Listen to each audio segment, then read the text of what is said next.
பாடல் பெற்ற ஸ்தலங்களின் வரலாற்றின் ஒழுங்கு இளநாட்டில் உள்ள கதிர்காமம் என்ற திருப்புகழ் பாடல் பெற்ற ஆலயம் பற்றி நோக்குவோம். இலங்கையில் பௌத்தர்களுக்கும் இந்துக்களுக்கும் பொதுவான ஒரு வழிபாட்டு ஸ்தலமாக இந்த கதிர்காம ஆலயம் காணப்படுகின்றது. ஈழத்தின் பழங்குடி வேடுவ குலத்து மக்கள் வாழ்கின்ற ஒரு புனித யாத்திரைக்குரிய நகரமாக இது திகழ்கின்றது. ஈழ நாட்டவர்களும் தென்னிந்தியர்களும் வந்து வழிபட்டு செல்லும் ஒரு விசேஷ முருகஸ்தலமாக இந்த ஆலயம் காணப்படுகின்றது. இந்த கதிர்காமம் கோயில் இலங்கையின் ஊவா மாகாணத்தின் மொனராகலை மாவட்டத்திலே அமைந்து காணப்படுகின்றது. இந்த ஆலயம் இலங்கையின் தலைநகராகிய கொழும்பிலிருந்து 228 கிலோமீட்டர் தொலைவிலே காணப்படுகின்றது.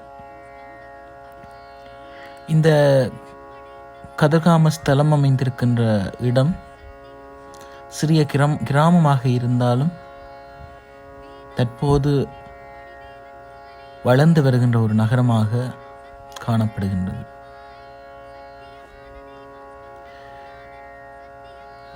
இந்த கதிர்காமத்து இறைவன் இந்து மக்களால் போற்றப்படக்கூடிய ஒரு பெருந்தெய்வமாக வழிபடப்பட்டு வருகின்றது.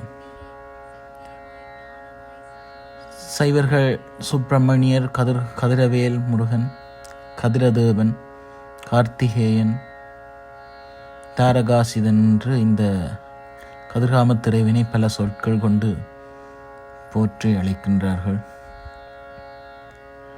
கதிரென்றால் உருவமற்ற ஒளி என பொருள்படும். இந்த கதிர்காமத்து முருகனை 6 முகங்களும் 12 கரங்களும் கொண்ட ஒரு பெருமானாக கந்தபுராணம் சித்தரிப்பதை கொண்டு அடியார்கள் வழிபடுகின்றார்கள். இவ்வாறாக முருகன் மீதுள்ள அதீத அன்பின் காரணமாக வினைப்பயன்களை தீர்ப்பதற்கும் முருகன் அடியார்கள் தம்முடைய கன்னங்களில் நாக்கிலும் கூறிய வேல்களால் குத்தி முருகன் சிலையை சுமந்து காவடிகளாகிய காவடிகளை சுமந்து வழிபட்டு வருகின்றனர். இவ்வாறாக ஒரு யாத்திரைக்குரிய முக்கிய ஸ்தலமாக இந்த கதிர்காம ஆலயம் திகழ்கின்றது.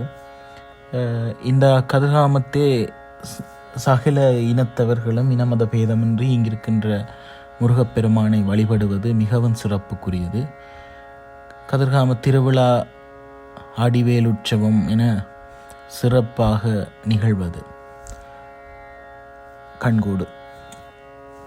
அத்தோடு ஈழநாட்டின் பல பாகங்களிலிருந்தும் எம்பெருமான் முருகனின் நினைவிலும் உடலிலும் தாங்கியவாறு அடியார்கள் உடலை வருத்தி பாத யாத்திரையாக எம்பெருமானுடைய கதிர்காம சன்னதிக்கு நடந்தே வருகை தந்து இறைவனை வழிபட்டு அங்கிருக்கின்ற மாணிக்க கங்கையிலே நீராடி தம்முடைய நேர்த்தி கடன்களை நிறைவு செய்வதாக வழிபாடு அமைகின்றது.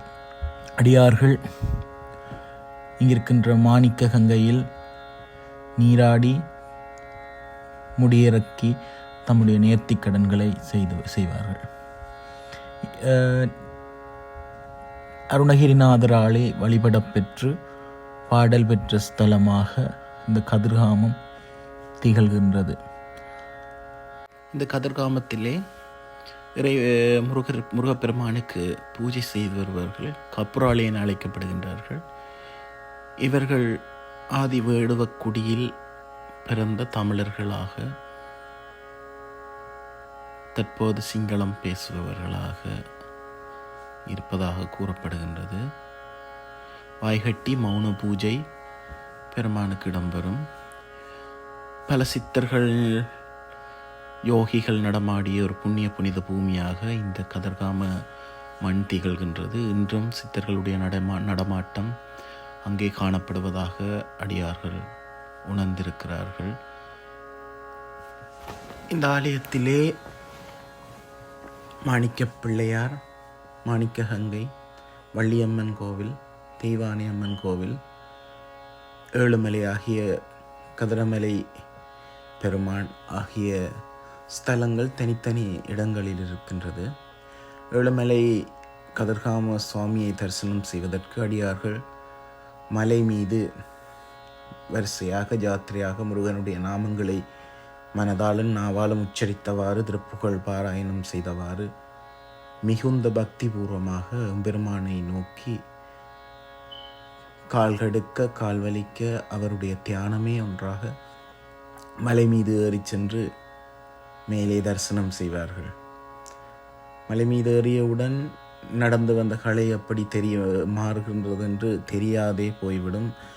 முருகப்பெருமானை தரிசித்த ஆனந்தத்தில் அவ்வளவு அழகான ரம்யமான ஒரு வனச்சூழலில் பெருமான் தனித்து கானகத்திலே கோவில்